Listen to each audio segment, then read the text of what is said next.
It's been a dream of mine to have Peggy at SERFA for a decade now.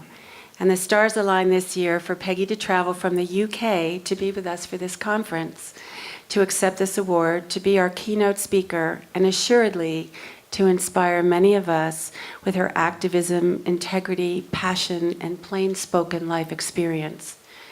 I knew of Peggy since my teens, but personally knew some of her family. Her brother Mike from the New Lost City Ramblers with his quiet but wry smile and delivery. Her brother Pete, who used to write me letters and call me to encourage and help guide me when I published my folk magazine, The Black Sheep Review, starting back in 1981, of which he and Toshi were patrons. I continued to have the opportunity to work with Pete in various capacities over the years, both as members on the Sing Out Board of Directors and by producing Pete and Arlo at Symphony Hall in Boston at the request of his legendary manager, Harold Leventhal. Surprisingly, although I didn't know it at the time, I used to frequently book Peggy's nephew, Nicky, as I used to call him in the 70s, at my college coffee house in New Jersey. I have fond memories of Nicky playing with his big smile and gentle countenance. However, I feel though knowing a little of Peggy's family sets part of the stage in knowing more about Peggy, her life and accomplishments, and how Peggy evolved on her own terms. Eventually, my inviting Peggy to SERFA, I was motivated to not only thank the woman behind the song she wrote, which inspired me in my teens, as I mentioned earlier, but for her life's work and story, and to be able to honor Peggy along with you, the SERFA community. How does one begin to thank someone like Peggy for a lifetime of service to us all? For her too many to mention contributions throughout her 81 years to our lives, and in terms of this award, especially to the music and culture of the relevant to the Southeast. But in knowing some of Peggy's family, I feel that I have gained more insight into getting to understand more about what have motivated Peggy to fuel her own inspiration, much as the Rounders were able to have when sitting down to dinner at George Pegram's table for an all too short visit. I'm grateful for this brief glimpse, Peggy, as I've prepared and having you come and join us this year. Peggy resided in Asheville for 12 years from 1994 to 2006 after her beloved husband Ewan died in 1989. Peggy sought refuge in a new area where she had always wanted to visit, and she had heard her father talk about growing up. Coming to SERFA this year is kind of a homecoming for Peggy as well. In planning the conference and in working with Peggy, I have firsthand experienced her unyielding drive to do what she sets out to do, with youthful passion, integrated with decades of research, experience, and wisdom.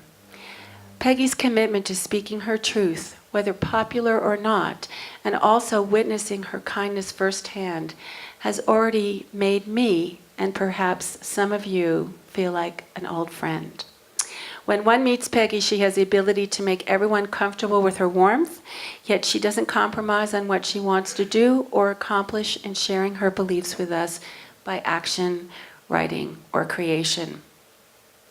Starting with coming to some prominence as a female banjo in the 50s, which was uncommon at the time, Peggy brings decades of musical wealth and activism to the folk and acoustic music community, theater, and political action worlds. We are fortunate today to have Jean Friedman, who has written a soon-to-be-published biography of Peggy entitled Peggy Seeger, A Life of Music, Love, and Politics for the Illinois of University Press. So I've asked Jean to just share a little bit of Peggy's life with us now. Jean?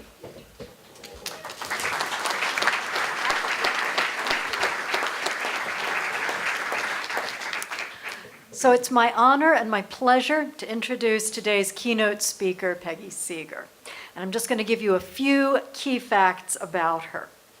Peggy was born in 1935 in New York City to a musical family, as you all know. Her father, Charles Seeger, was a leading ethnomusicologist and a composer.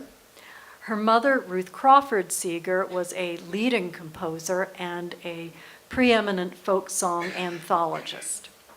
Her brother, Pete, was the preeminent American folk singer for more than 7 decades.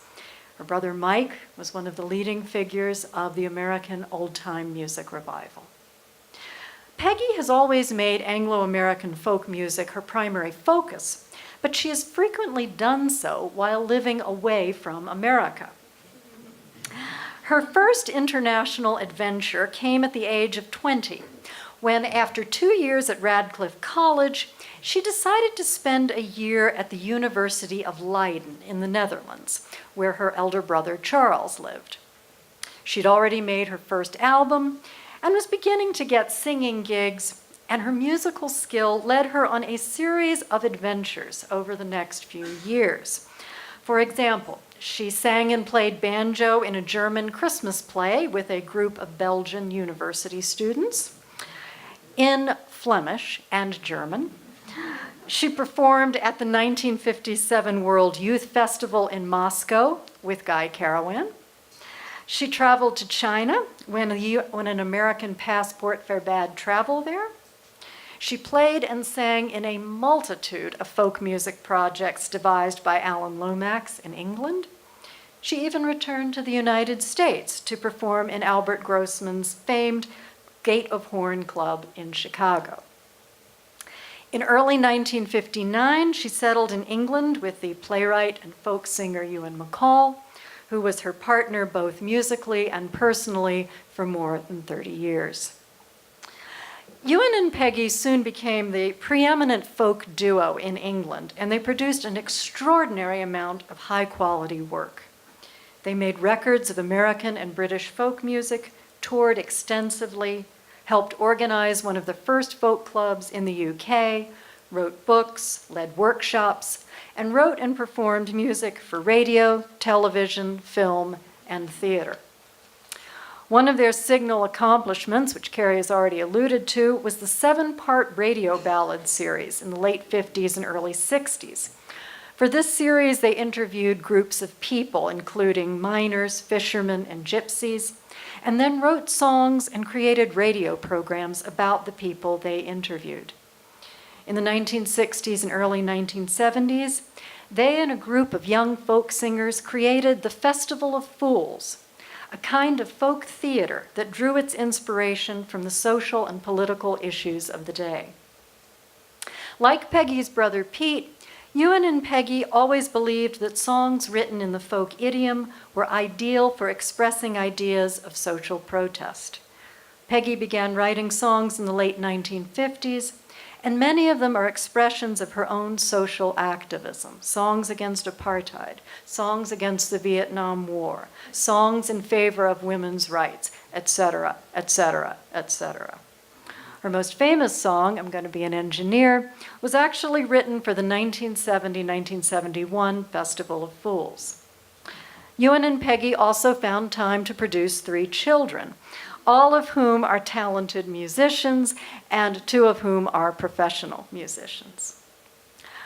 Following Ewan's death in 1989, Peggy chose to return to the United States for a while. For 12 years, she lived in the Asheville-Montreat area while continuing to tour, record, and write songs. She then spent 4 years in Boston teaching songwriting at Northeastern University. In 2010, she returned to England, where she continues her illustrious music career. I can't list all of the honors she's received because we don't have enough time, but I'll just list a few. In 2011, she was awarded an honorary Doctor of Arts from the University of Salford. In 2014, she received Music Week's Women in Music Inspirational Artist Award. And in 2015, the Folk Alliance awarded her its Lifetime Achievement Award. Now, I've given you only a few brief facts. If you'd like to learn more, and I hope you will, please come see me. I have a little form you can fill out. Give me your name and email address, and I will let you know when the biography has been published early next year. Anyway, Peggy, it's quite an honor to have you here at SERFA and to bestow this very humble award from me to you for all you've done for all of us, and especially for music and culture in the Southeast.